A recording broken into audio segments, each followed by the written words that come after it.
Hello Wayfinders, what's up guys? Atlantis here, and this video is a recap of some of the best new information we got from the team at Airship Syndicate during the Fireside Chat end of year stream.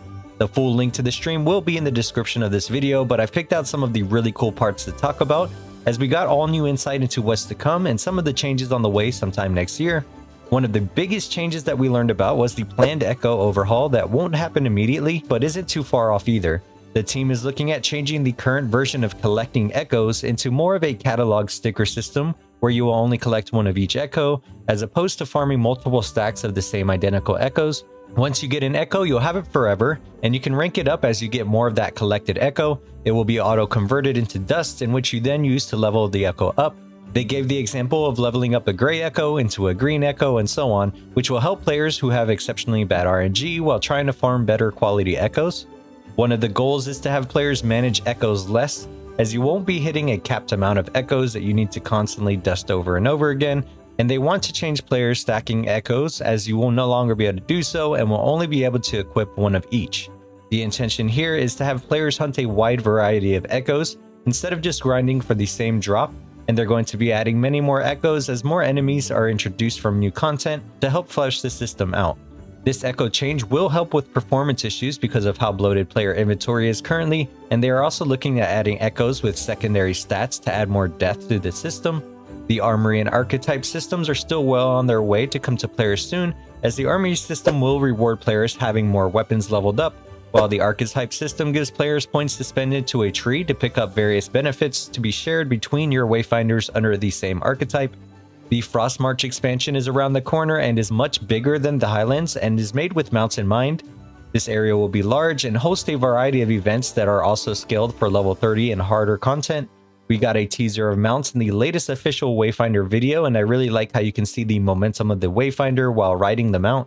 During the stream, they noted that mounts won't be able to bunny hop, but you have a fast travel speed, and when you dismount, you can kind of leap as you engage into battle.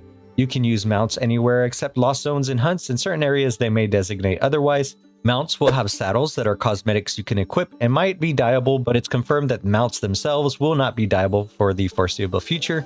The housing systems are still in the works but have been pushed back in priority behind the mythic hunts and raids content. And speaking of raids, we got some new information here as well. Raids are confirmed to be 6-person parties, and there will be mechanics that require multiple people. You will be able to matchmake to backfill if you don't have a full team of 6 upon entering. These will come out after the armory and archetype systems, as you'll need to have progressed through those to be able to equip stuff from raids. Awakening will increase to rank 5 to help prepare for raids, since you'll gain an extra slot at rank 5. Before raids, mythic hunts will come out and are super hard modes of every hunt in the game. It will only be hunts and not expeditions.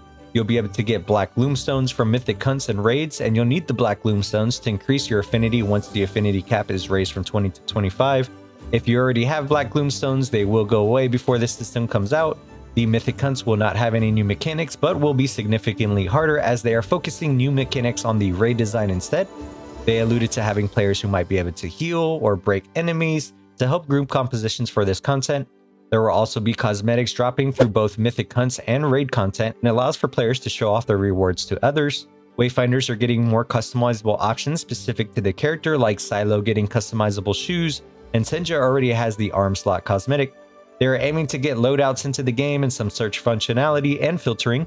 Hyros is slated to get a mini rework specifically to one of his abilities, which my guess would be Arcane Focus, and they are also taking a look at continuing to adjust Hellswarm and Longshot as well. Airship Syndicate is still moving forward as self-publishers and still hold performance as the main priority, and will continue to work on improvements.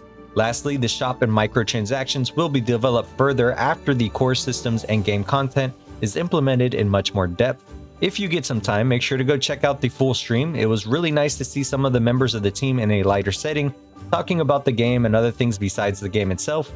We're ending 2023 with some really good improvements, and I can't wait to get into even more of what's coming in 2024.